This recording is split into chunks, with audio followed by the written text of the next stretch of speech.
I'm Joshua Clement, and today I'm going to talk to you about how to bleed your plumbing lines. Whenever you make a plumbing pipe repair, it's a good idea to go ahead and bleed all the extra air out of the lines.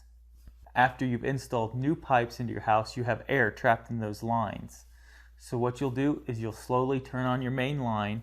At the same time, you want to make sure that your faucets are on full blast, so that way all that extra air can bleed out of those lines and through the faucet, because it'll be spitting out a little bit of water as you do this. So you want to turn on the hot and cold water so that way all that air can bleed out.